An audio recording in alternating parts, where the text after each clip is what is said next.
Qapla!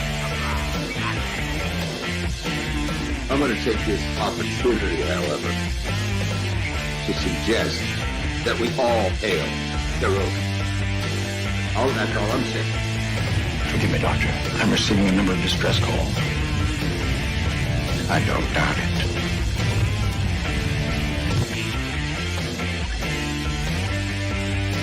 Y'all remember to tip your waitresses. Have a mighty fine night. You come in peace, surrender or be destroyed.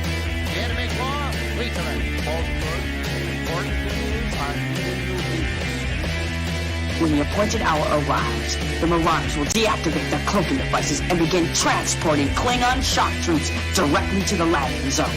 Landing zone? Where? Tell me. Why not? Your feeble weapons will be useless against us. We will kill all your males and take your females to mate with. All right. Now the Federation's taking over, whether you like it or not. You people, you've been running this planet like a piecework thing. From now on, it's going to be under one roof. You're going to run it like a business. That means you're going to make a profit. Look at these 3 words written larger than the rest. With a special pride never written before. Or sings tall words, proudly saying, "We the people."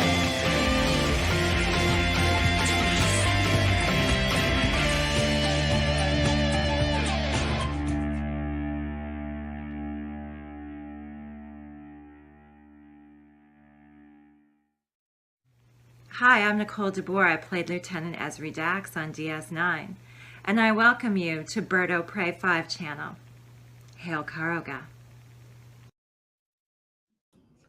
Hello, world. It's Bird O' Prey 5, Qapla, and welcome to apparently another Deep Space Nine Wednesday for Wednesday, October 5th, 2022. And I know last week I said it was our final DS9 Wednesday, and the week before that I thought it was our final Deep Space Nine Wednesday, and the week before that was the final episode of Deep Space Nine.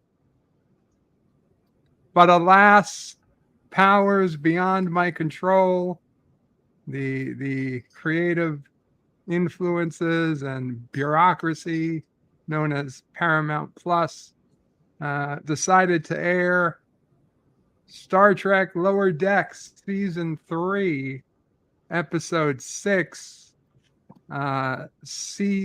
Hear All, Trust Nothing. Or something like that. Hear All, Trust Nothing. And it was a return to Deep Space Nine. For the first time in Star Trek canon. Well, besides from a really short Lower Decks cutaway in an earlier season, but this was an entire episode, more or less, taking place at Deep Space Nine, 7 years after the end of the Dominion War. I worked out the math. The Dominion War ended in 2375. Voyager returned from the Delta Quadrant in 2378. LDS, the Lower Decks, begins in 2380. And this year in Lower Decks is the year 2382. And we know because last week's episode, season 5, there was a star date. So they were able to confirm the date the episode took place in. And in fact, last week, not this current week's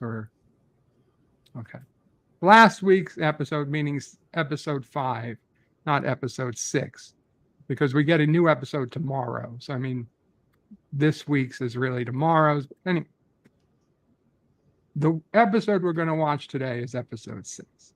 In episode 5, there was a very quick line where Brad Boimler confirms that Benjamin Sisko is not considered, in case you were curious, is not considered dead. I thought he'd be considered dead. He's not considered dead. He is considered actively with the wormhole aliens, according to Starfleet. So yeah, that's that update we got last week. This week we get some others.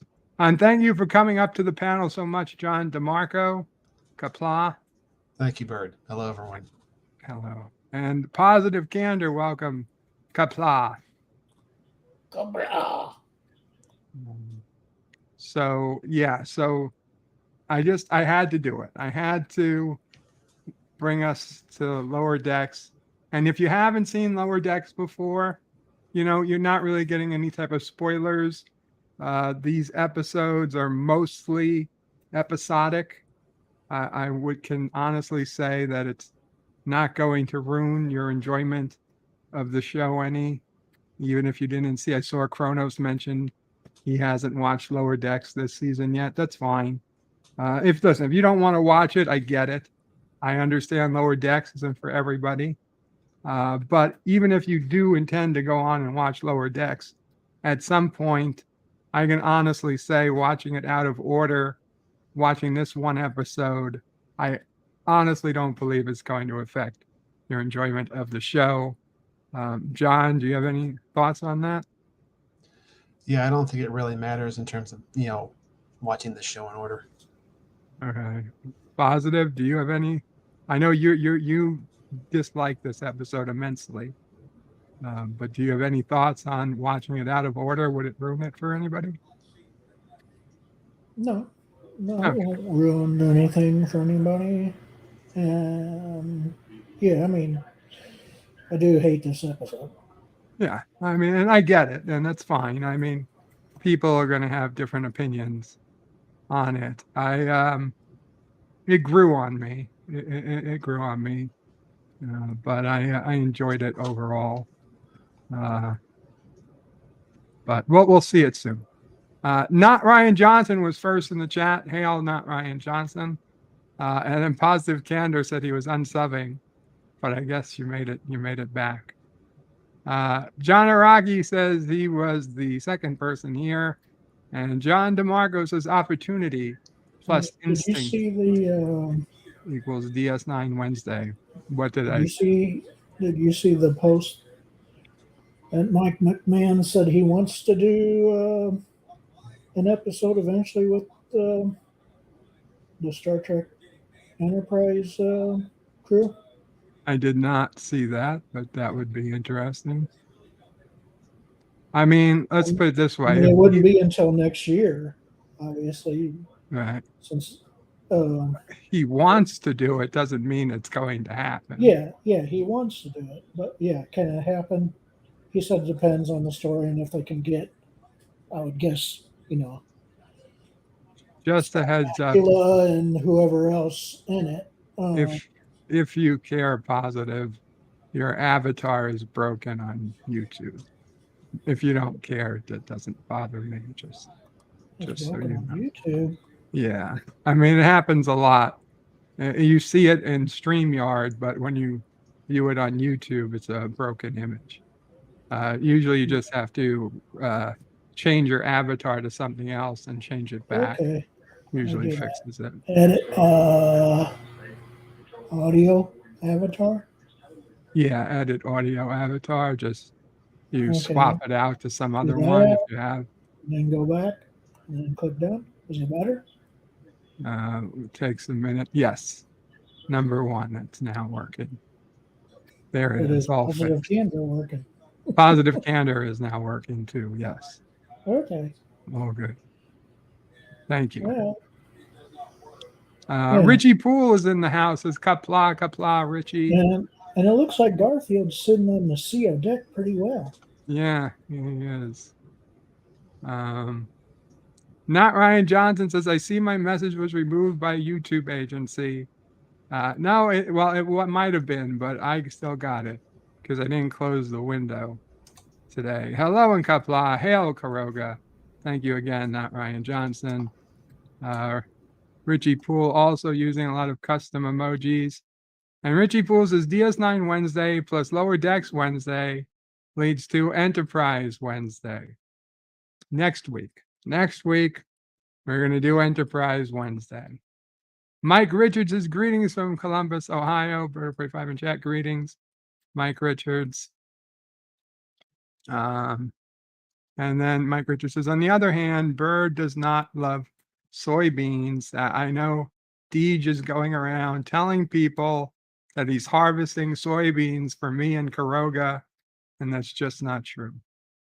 I Hashtag. posted the link in your private chat to that Mike McMahon thing. Oh, thank you. I'll take a look. Chrono says, I mean, you feel free to post it in the public chat too, if you'd like. Chrono says, during the middle of the night, Bird of Prey gets shipments of soybeans for the mighty Karoga. No, that was fake news. One time we needed a soybean shipment, and now Deej thinks he's like the, supplying Karoga with soybeans. It's just not true. Chrono says, this isn't Enterprise. I know it's not Enterprise, Chronos. Richie Poole says, rumor is that Bird of Prey may or may not have a secret business arrangement with Deej on the production and distribution of soy products. No, the rumor is that I don't, because that's what's true. There is no arrangement. You guys.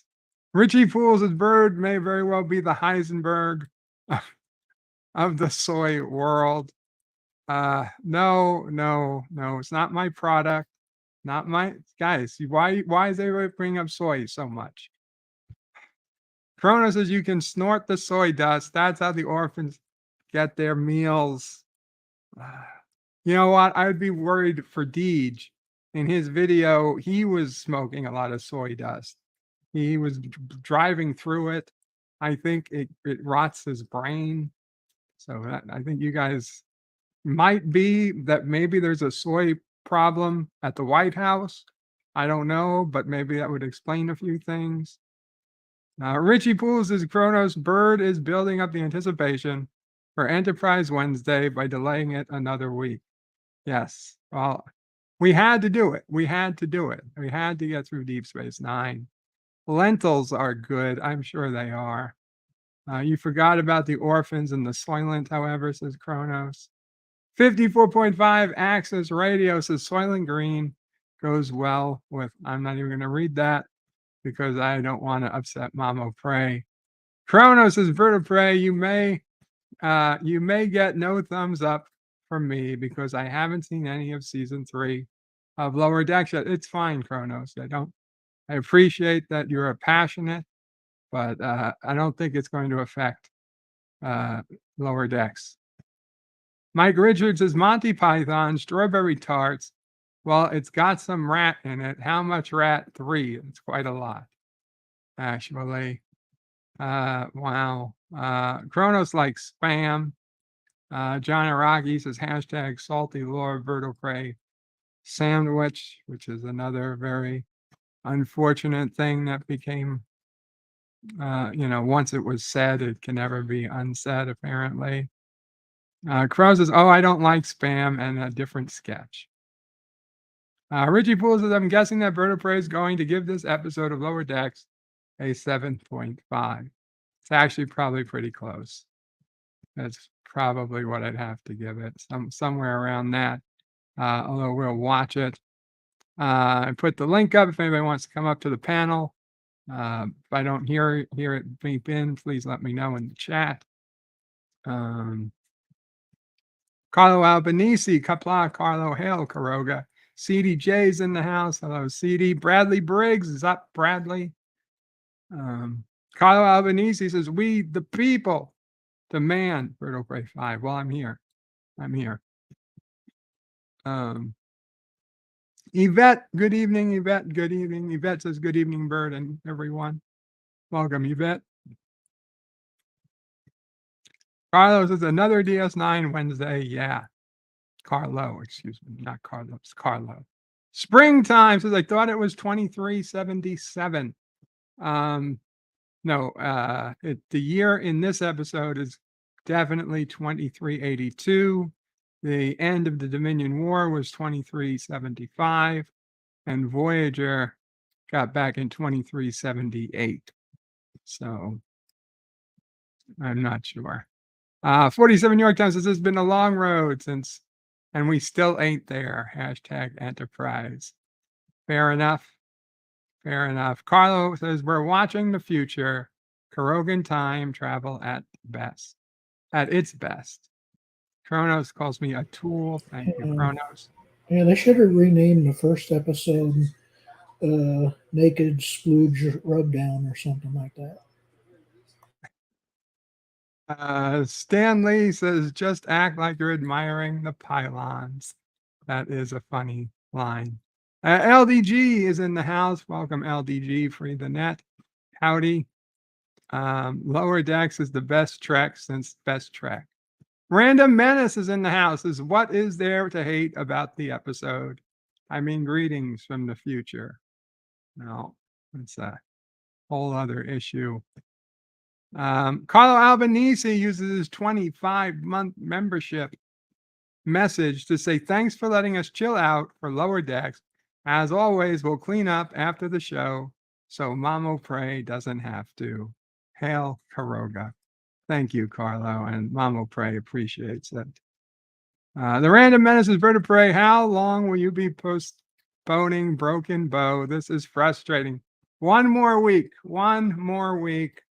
Next week, we will get to Broken Bow. I can't promise because I maybe tonight tomorrow there's a super secret Deep Space Nine episode again of Lower Decks, but I doubt it. But I think we're pretty good. We're pretty good for next week. Positive Candor put in his link to trekmovie.com. Dan Ben's in the house. Hello, Dan Ben. Soy Trek, says CDJ. Darth Maul, Qapla Darth Maul. What do we got?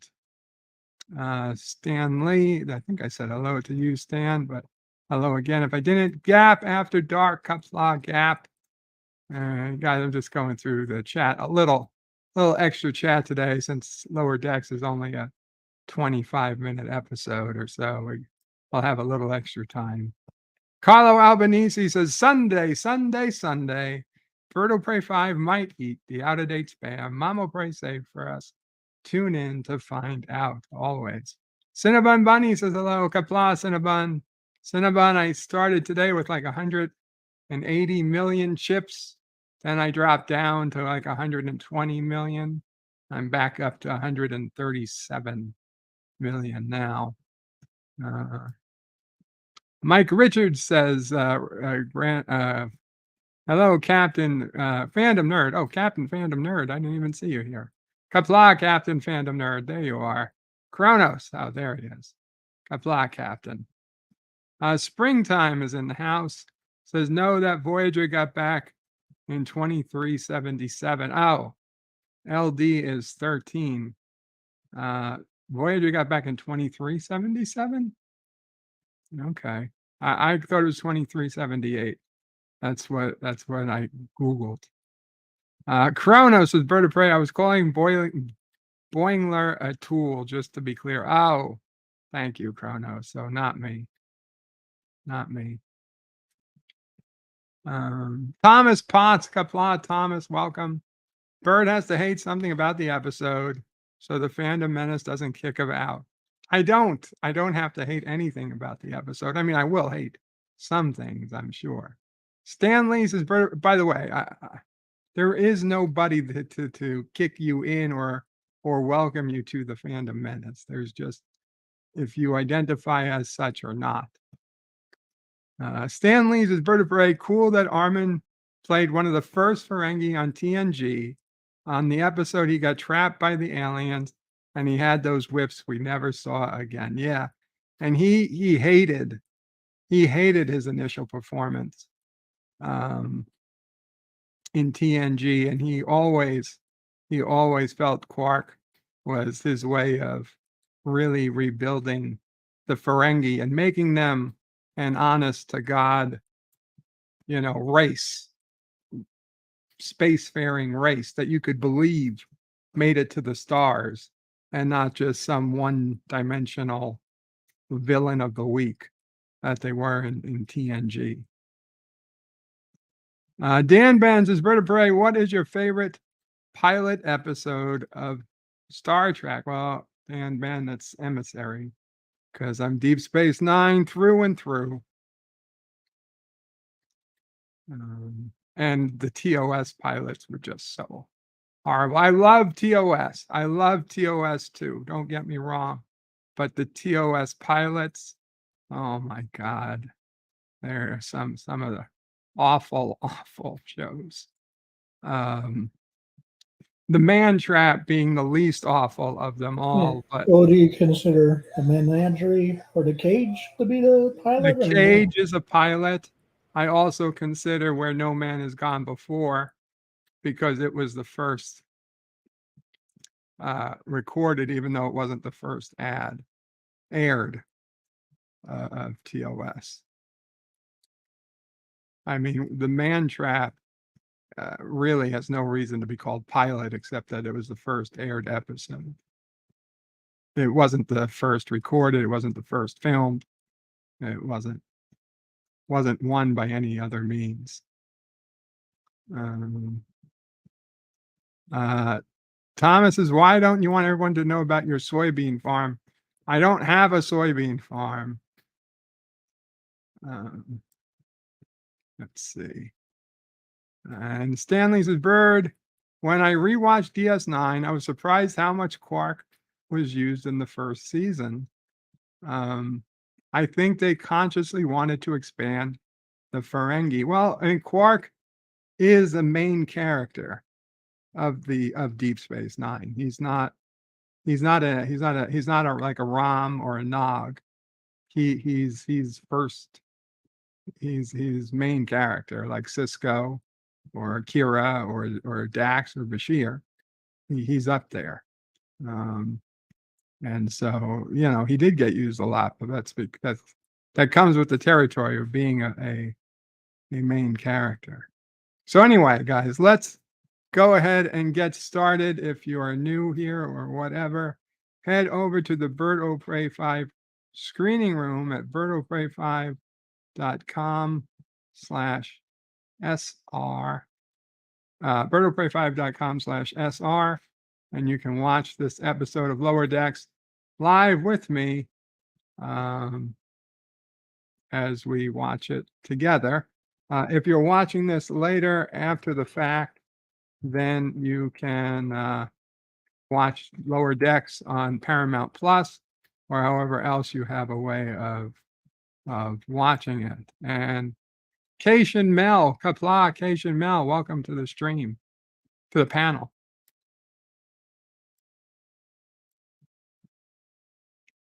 Mel, are you there? Yeah, hey, how's it going, guys? Hey, Sorry about that. Okay, no problem. Mr. CCDV says, I get to watch Star Trek with Bird of Prey Qapla. Mr. CCDV, hope you're doing well. Okay. So we're going to go ahead and I'm going to count down. And if you're watching in YouTube and only YouTube, you'll get a screenshot about every 10 seconds. And we're going to hit play. And 5, 4, 3, 2, 1, and launch. We have liftoff.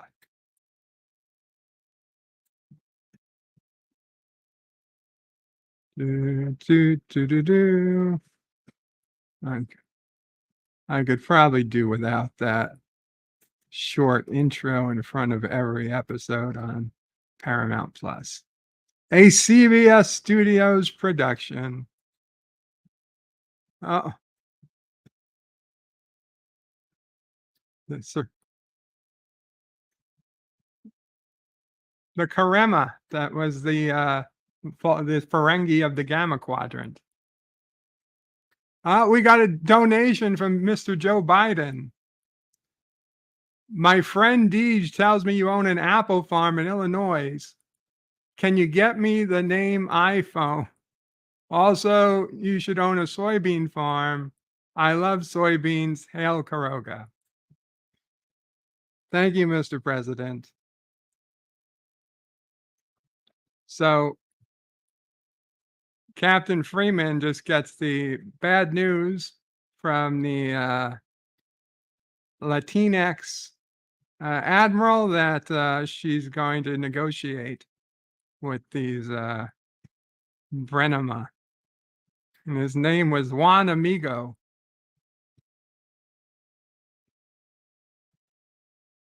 Yeah, they The had James rendezvous. Cromwell back earlier in the season for Cochrane. Too bad they couldn't get him back for this episode as well, Ah, since he played one of the Karma. Saggy Kardashian fascist eyesore. Dun dun dun dun. Circle around the pylons. Dun dun dun dun. Dun dun dun dun. Dun dun dun dun. Dun dun dun dun. Oh shit, there's no pictures on the view screen.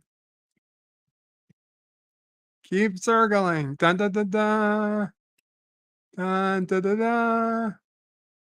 Dun dun dun dun. Dun dun dun dun. I should have waited. I should have waited until the And that intro. was the best part of the episode. Yeah, it really was. It really was the best part of the episode. Anyway. There we go. It is a nice use of the music, though. It was a beautiful use of the music.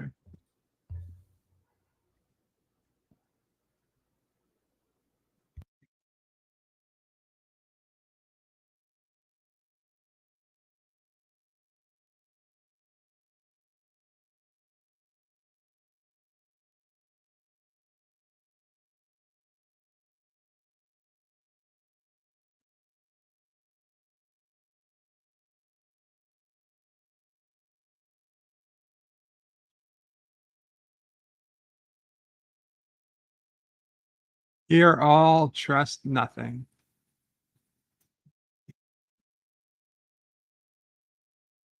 Of course, they have quarks, the original quarks.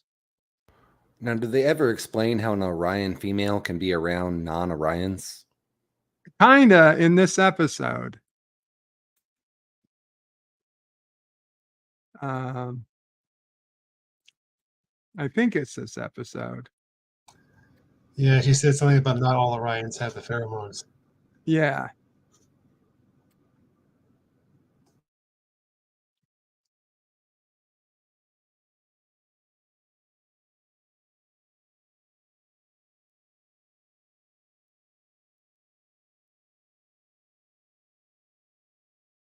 A random menace loves when the creature sucking on the Cerritos looks at the camera.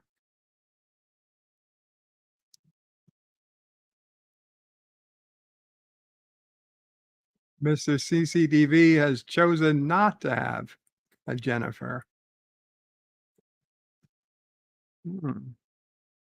Now, somebody said that that was supposed to be a new Klingon, like a Klingork. I don't think so.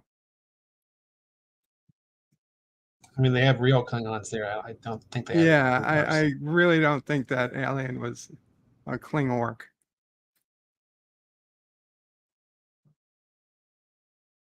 Beautiful shot of the wormhole. You know, for animated, it's pretty good. And we get, Kira, who's 7 years older now than we left her. She's still a colonel, so she's not in Starfleet.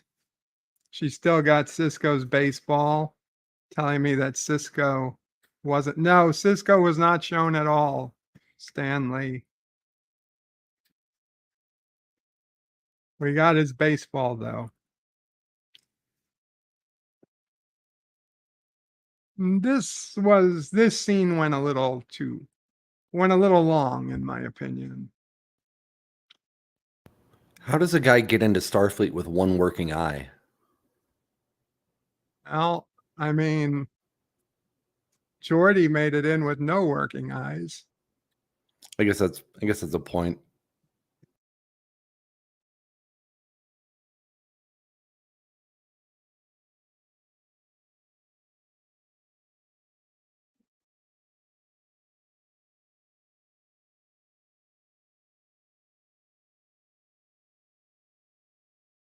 Nah, that's a bit weird.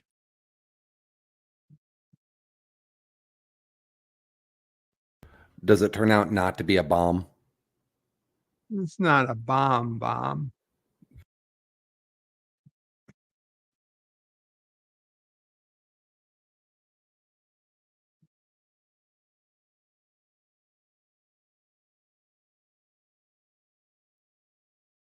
Hmm. A lot of root beer.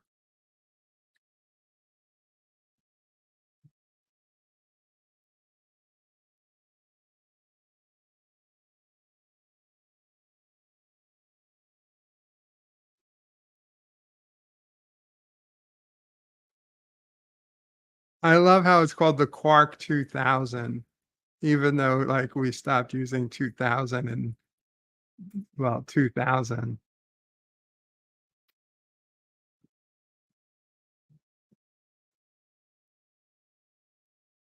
Morn. I thought Morn could have been drawn a bit better. Yes, but his voice actor was perfect.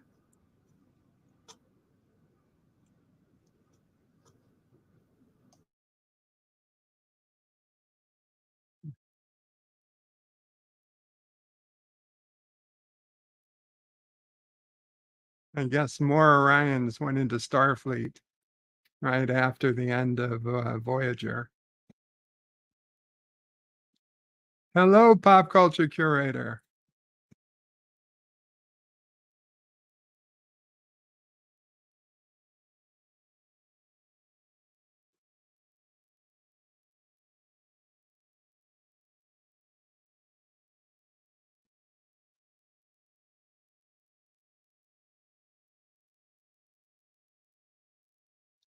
Darth Maul says the finale of DS9 was 1999. I guess Quark 2000 was a tribute for a season 8. Well, this hasn't been 25 years since the end of Deep Space Nine. Only 7 years has passed between this episode and the end of DS9.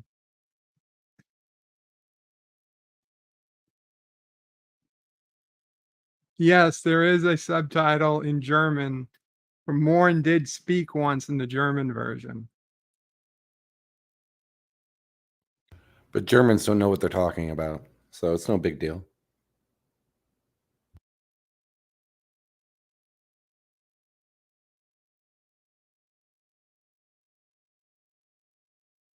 Dan, people can say whatever they want, but the fact is the year DS9 ended was 2375. The year Lower Deck started was 2380. And the year it is in the episode prior to this was 2382, which is exactly what you would expect for a third season, for a year to go between seasons. So I'm very, very sure it's 2382 compared to 2375. So 5 plus 2, 7 years. Maybe 8 if I don't know. Where's 6 the to set 8. in the overall timeline?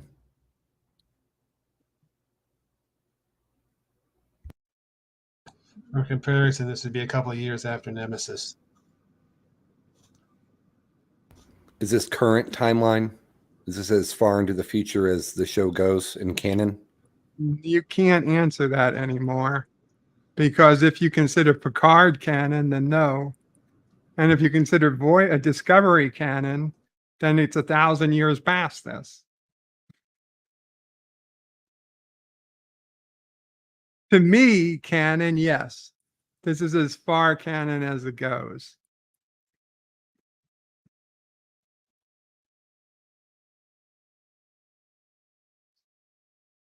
And I will consider Lower Decks kind of loose canon, but in an episode like this, it's pretty solid, I'd say. Qapla Chuck A, welcome.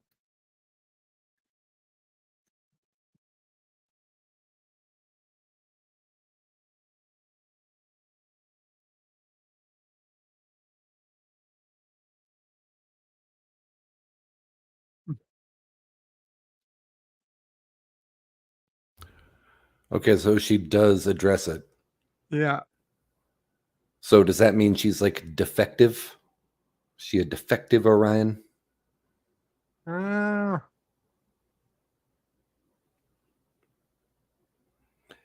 And why does he have just, hair? I thought all Orion males didn't have hair.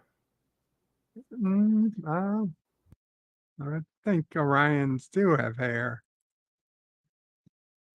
Orion males have changed a lot over the years and over the seasons and the series. Enterprise Orions were my favorites, but also never seen again.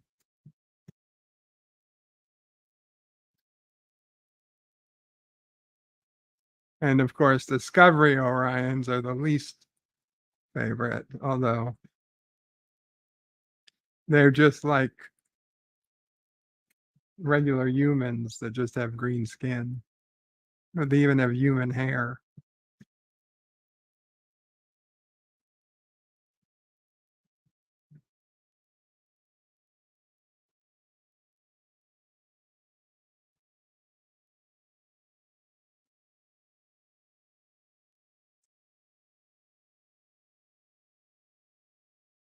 At first, I thought she was like doing a telling of that episode where Crusher got stuck in a universe all to herself.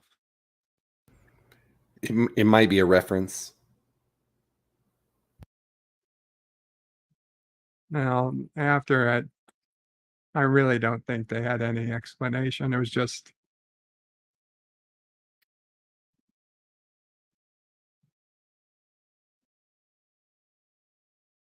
yeah. I started thinking I was giving them too much credit. Not that the Lower Decks people aren't very good at their references, they are, but that particular scene.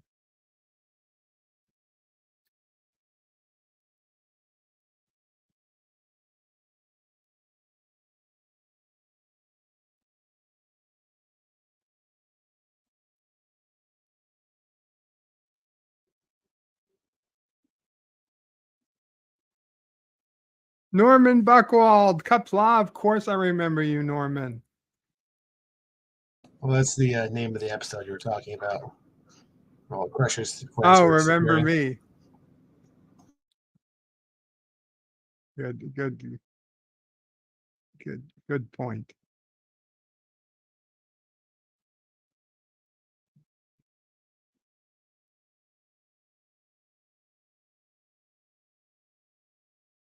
The karma.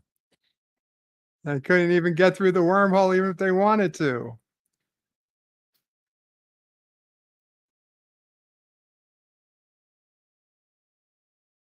Dan Ben says Orion's was orange in the animated series because the guy working on the show was colorblind.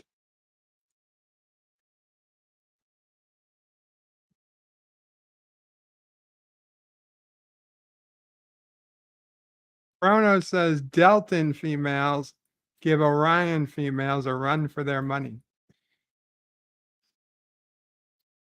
Especially if their vow of chastity is on file with Starfleet for some reason.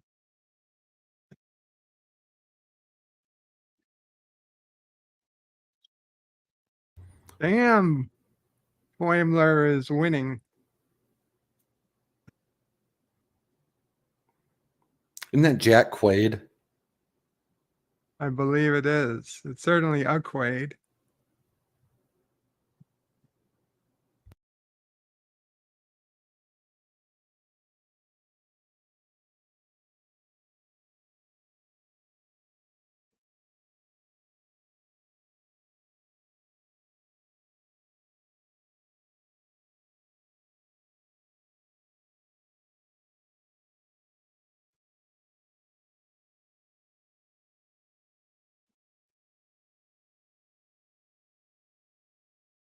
The Random Menace says pirating is cool. It's the only way I can watch Lower Decks. Well, you know, one day after the train comes, which they're building now, your country will be connected to the internet. You'll be able to get Paramount Plus.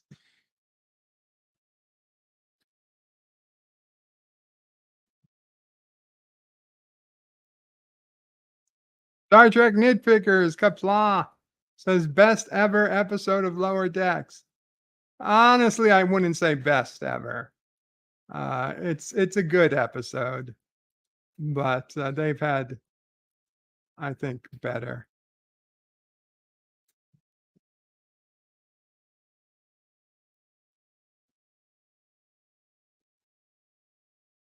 It is Jack Quaid, says Springtime.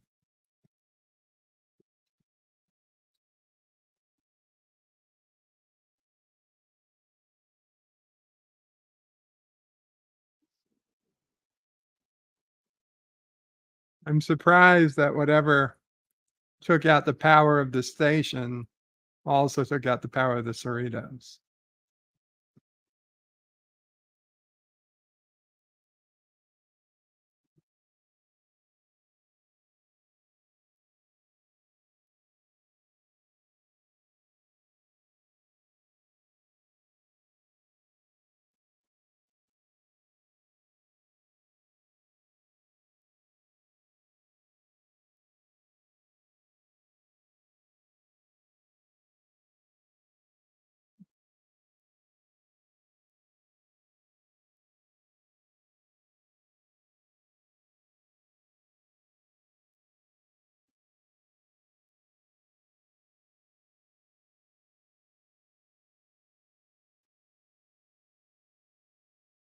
Arlo Albanese says the ship and the station looks really good. It does. They did a good job. The animation is a good sort of nice touch that they've added to this episode. I did know that. I often wondered why they didn't phaser themselves when oxygen was low in other episodes. Well, because then you don't have useful crew members.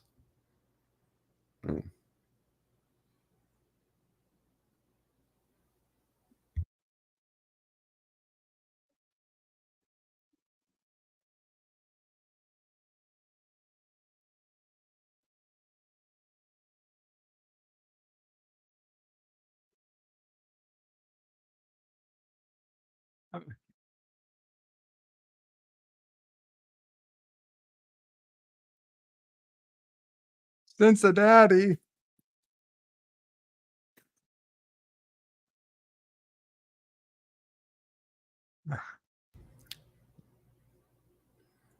So they're sort of mocking a Worf character. I don't know if they're mocking Worf, but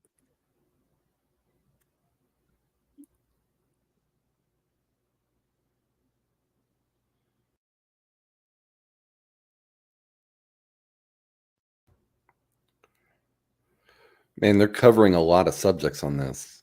That's like stereotype threat right on the nose.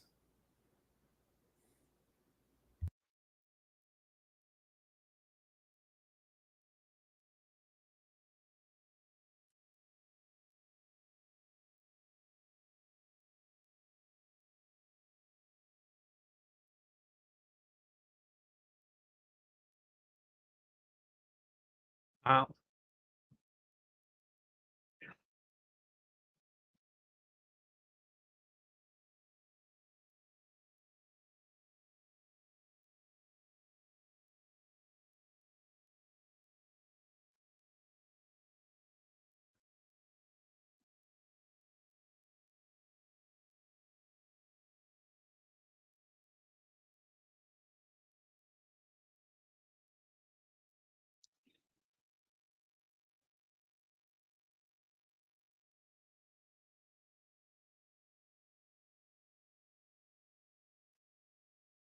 You know, you could stop a ship with a tooth.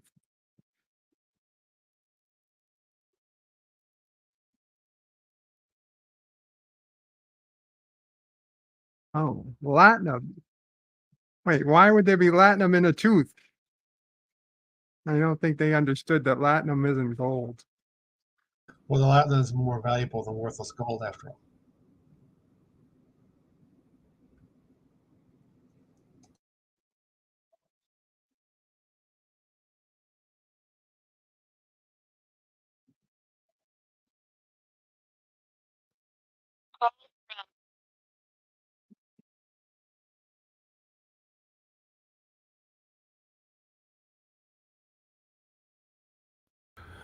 So how do they explain that the Andorian, well, isn't she supposed to have 3 other partners? Um, I don't think that's canon. I don't know about that. They're just, she's an Andorian in Starfleet and she's in a relationship with her, so maybe she just into Federation relationships or Earth relationships.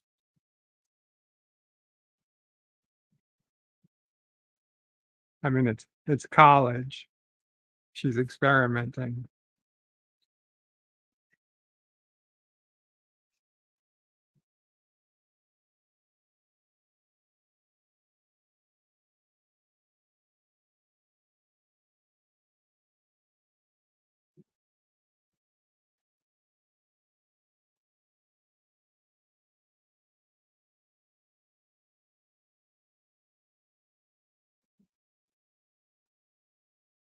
Dan Ben questions why someone from the Gamma Quadrant would have a latinum tooth. That's another question. Is latinum even popular in the Gamma Quadrant? But more importantly, latinum is liquid. So why would anybody need liquid in a tooth?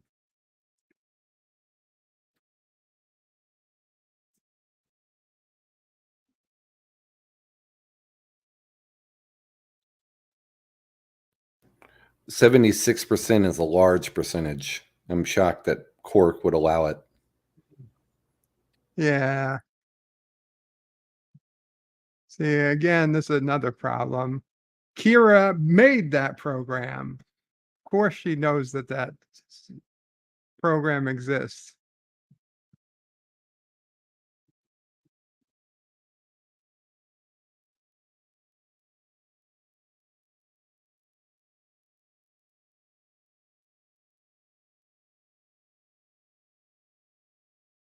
Quarks bucks.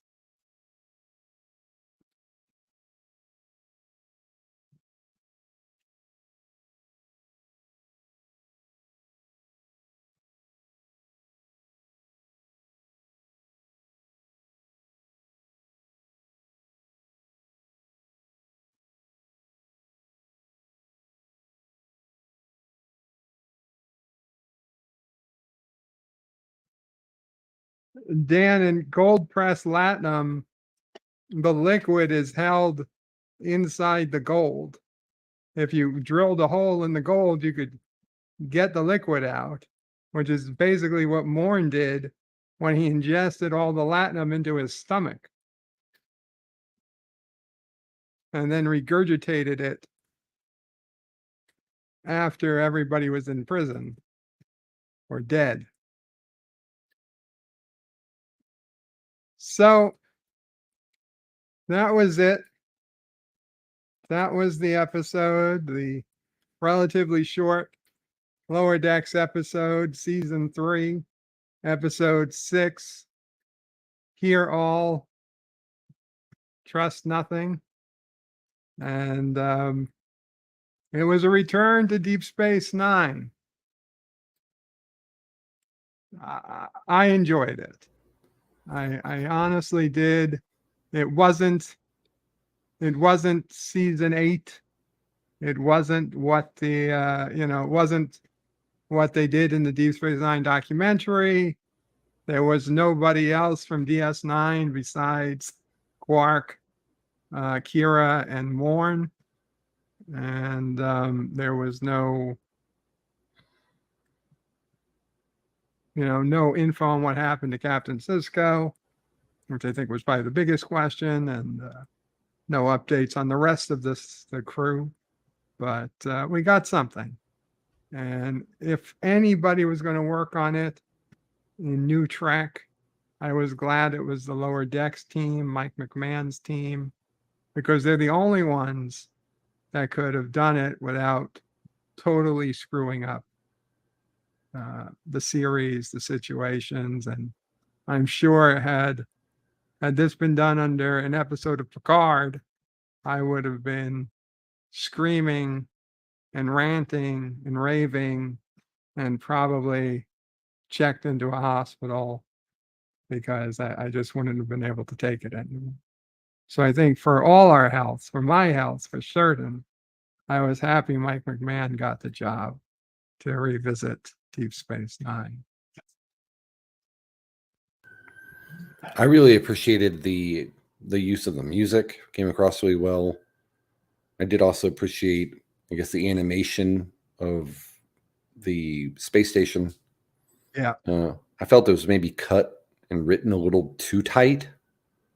I get that they're trying to, get the story across in a short amount of time, but especially when, what's her name, Tindy, just sort of overtook, I guess, what was it, there were only like 3 or 4 people between her and taking over the ship. Yeah. That seemed weird. Granted, that was easy, incredibly easy, really an inconvenience type thing. But I mean, that's just the territory. And we don't know as an alien species how their ships work or what the standard crew is. But looking at the size of the ship, you certainly would have expected it to have more than, 4 or 5 people that you would need to take to stop it. The fact that they were able to bring on to DS9 some type of device that could almost magically shut the power off of everything, including the Cerritos, and the fact that they're not even held accountable. It's not like they've been arrested or anything. In fact, Freeman is still trying to get on their good side, despite all that. Like, just because they were arresting Quark, that it's okay to put the Cerritos to lose power, so that it even fused their doors, so people were stuck in their quarters, possibly without enough oxygen to survive. I mean, all of a sudden that goes completely away. Not only does nobody care about it, they're actively still helping them. So that's okay. My camera's off. That was one of the biggest problems I had with the episode. But again, it's still a return to DS9, and I enjoyed it. Dan Ben says Mariner mentioned Sisko in the previous episode still being in the Celestial Temple. Yes, she did. We mentioned that earlier. But in this episode, there was no mention. Random Menace says, I'm sure they'll bring DS9 back. Michael Burnham will visit it. It will be legendary. Not the episode, the bird rant. My God.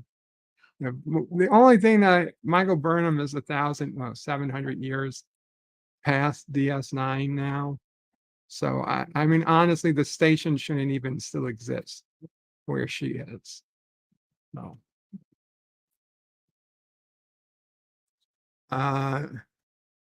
Dan Ben says in a Lower Decks episode, they show the Enterprise engineering room from the Wrath of Khan. A computer console looked more like it had Enterprise show graphics on it. Darth Maul says one of the things that bothered me was Kira and Quark. Actors are older, and you can tell. Still enjoyed the episode. Wow, I mean, you're gonna hear differences. It's just the reality. You're not gonna fix voices. Star Trek Nitfigure says makes no sense for them to arrest Quark. If they're money hungry people, like we're told, they would just profit right off. Well, I mean, if he stole their tech, I guess I could understand an arrest, but they have no jurisdiction. They certainly are on the no legal side to make an arrest, and it wouldn't an arrest or not, it still wouldn't um, make up for the fact that they stranded other Federation ships and put the entire station losing power, and God knows how many people could have been injured or killed.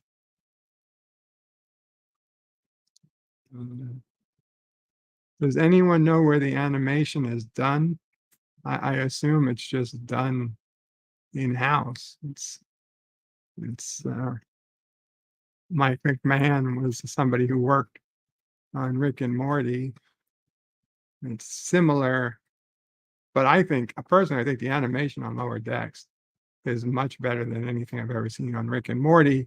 And granted, I've only watched like one episode of Rick and Morty, but it didn't have particularly good animation in my opinion.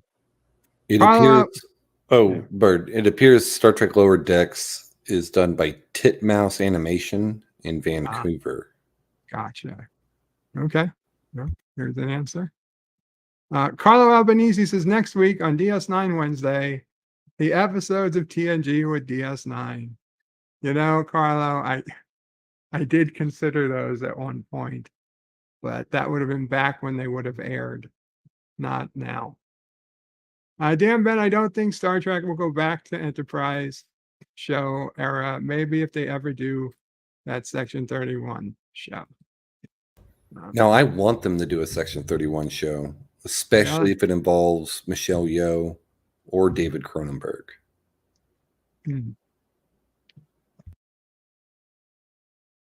Well, good luck with that. I honestly, I don't want them doing any more shows if at all possible. But Captain Friend of Nerds is LDG. Sorry, I had to leave. And screw a Section 31 show. The problem I have with a Section 31 show is really that they clearly don't know what Section 31 is. From everything we've seen in Discovery, that is not what Section 31 is. Section 31 is so clandestine, you wouldn't even know it existed unless you were a victim of it. And even then, you wouldn't be sure. I mean, even Bashir was never 100% sure. Right, and that's what's great. That's why it provides so many opportunities. But all those opportunities were lost the day they brought out black badges on Discovery, and people were talking about, oh, that's a Section 31 ship. Nobody should know what a Section 31 ship is. There shouldn't be a Section 31 base. There shouldn't be Section 30. Admirals shouldn't even know what Section 31 is. Okay, maybe one admiral in the entire Federation would know what Section 31 is. Maybe two. That's it. Well, they can fudge it. They can, everyone accepts that maybe the first 2 seasons of Discovery were, they could probably work with it. They could work around it if they wanted to.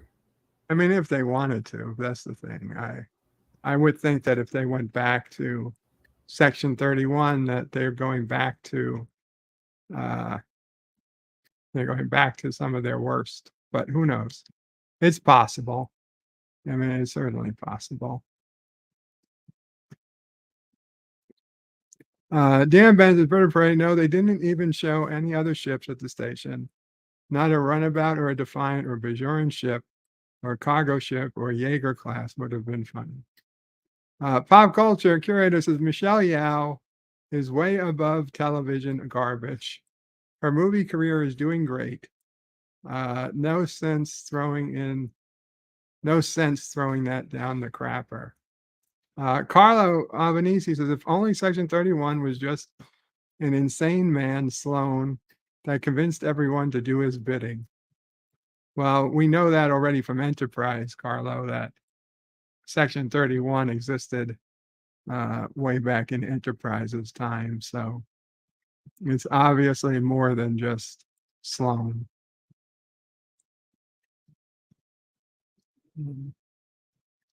Anyway, John, did you have anything you want to say before we go?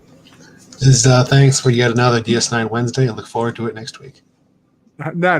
Next week will be Enterprise Wednesday. Thank you, John. I appreciate you making so many of these DS9 Wednesdays. Glad to be here. Station Mel, anything you want to say before we go? No, it's good to see this episode. Thank you.